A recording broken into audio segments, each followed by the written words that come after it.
ভাই আমার, আপনি বলবেন হুজুর আমরা তো ইমানদার, আপনি যে কয় নাম্বারের ইমানদার? আমি সময় কম, খুব অল্প সময় কয়েকটা কথা বলি। আপনি যে ইমানদার তার একটা দুইটা পরীক্ষা আমি আপনার কাছে করি। ও ভাই, সামান্য বিপদ আসলেই আপনাকে আর খুঁজে পাওয়া যায় না। আপনার ইমান টলমল করে ফেরাউনের নির্যাতনের শিকার হয়ে বনী ইসরাইলের অসংখ্য মুসলমান ইমানের পরীক্ষা দিয়েছেন, ইমানের পরীক্ষা। আল্লাহু আকবার। ফেরাউন তার দলবল সহ মুসা আলাইহিস সালাম আর মুসলমানদেরকে দৌড়াতে দৌড়াতে সমুদ্রের পাড়ে নিয়ে গেলেন। সামনে সমুদ্র, পিছনে ফেরাউনের বাহিনী ঘেরাও করে রেখেছে। এখন তো ধরা পড়ে যাবেন অবস্থা। কিছু লোক বলল ইন্না লামুদরাকুন, ও মুসা ধরা তো পড়েই গেলাম, আর তো উপায় নাই। মুসা আলাইহিস সালাম বললেন কাল্লা ইন্না মাইয়া রব্বি সায়াহদিন। কি মনে করেছো সামনে সমুদ্র, পিছনে ফেরাউনের বাহিনী, পালানোর কোনো জায়গা নাই, বাঁচার কোনো উপায় নেই, অসম্ভব। আমাদের সঙ্গে আমাদের রব আছে, ওই রব আমাদেরকে সাহায্য করবে। সমুদ্রকে দুই ভাগ করে মুসলমানদেরকে হেফাজত যিনি করেছেন তিনি কে? আরো জোরে। ডুবেছে কে? ফেরাউন। ফেরাউন যে পানিতে ডুবে মরেছে, শুধুমাত্র এই বিষয়ে গবেষণা করে একজন নও মুসলিম ইমান এনে ইসলাম গ্রহণ করেছেন। সুবহানাল্লাহ বলেন। তার নাম হচ্ছে ডক্টর মরিস বুকাইরি। হেদায়েতের মালিক কে?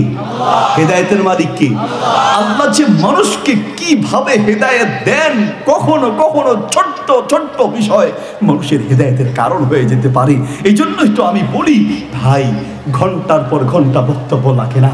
আল্লাহ যদি মানুষকে হেদায়েত দিতে চায়, 2 মিনিটের বক্তব্য মানুষের জীবন পাল্টিয়ে দিতে পারে। হুজুর আপনার ইন্টারনেটে 5 মিনিটের বক্তব্য শুনেছি, 2 মিনিটের অমুকের বক্তব্য শুনেছি, হুজুর মাত্র 3 মিনিটের বক্তব্য শুনে হুজুর নিজের জীবনকে পাল্টে ফেলেছি। মাদক থেকে দূরে সরেছি, জিনা থেকে দূরে সরেছি, হুজুর মাত্র 5 মিনিটের বক্তব্য শুনে বেনামাজি থেকে নামাজি হয়েছি। হেদায়েত যে আল্লাহ কত ভাবে দেন। গত কয়েকদিন আগের কথা, ভারতে একটি মন্দির উদ্বোধন হয়েছে, রাম মন্দির, অযোধ্যায়।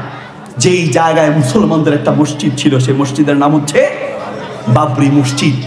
বাবরি মসজিদ থাকা অবস্থায় সর্বপ্রথম বাবরি মসজিদের চূড়ায় উঠে যে আঘাত করেছিল, মসজিদে তো আঘাত করে নাই, মুসলমানদের কলিজায় আঘাত করেছে। মুসলমানদের একটা মসজিদে আঘাত করা মানে মুসলমানদের কলিজাকে ছিন্ন ভিন্ন করে দেয়া, ঠিক কিনা? মুসলমানদের কলিজা আঘাত করেছে। প্রথমে উঠে সেই চূড়ায় প্রথম যে আঘাত করেছিল, এমন সেখানের একটা ইট নিয়ে বাড়িতে রেখে দিয়েছে। ইসলামের প্রতি বিদ্বেষ আর মুসলমানদের প্রতি বিদ্বেষের কারণে সে বলছে মুসলমানদের ব্যাপারে এত জঘন্য জঘন্য মিথ্যা কথা ছড়ানো হয়েছে, যার কারণে আমার কলিজায় মুসলমানদের প্রতি এক ঘৃণা সৃষ্টি হয়েছে, এক বিদ্বেষ তৈরি হয়েছে।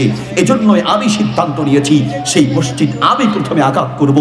চৌড়ায় উঠে সর্বপ্রথম যে আঘাত করেছিল তার নাম হচ্ছে বলবীর সিং। সেই বলবীর সিং মসজিদ ভাঙার 6 মাস পরেই আল্লাহ তাকে এমনভাবে হেদায়েত দিলেন, সুবহান আল্লাহ। হেদায়েত পেয়ে ইসলাম গ্রহণ করে মুসলমান হলেন।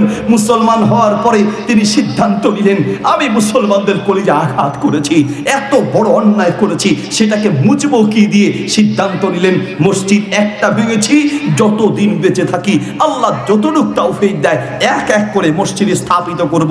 2021 সালে মারা গিয়েছেন ওই আল্লাহর বান্দাকে দিয়ে আল্লাহ 91টা মসজিদ স্থাপিত করেছেন। ওই এক বলবীর সিং ইসলাম গ্রহণ করার পরে মসজিদ ভেঙেছে একটা, মৃত্যুর আগে মসজিদ করেছে 91টা। তোমরা ভাঙবে একটা, আমরা করবো লক্ষ লক্ষটা, ঠিক কিনা?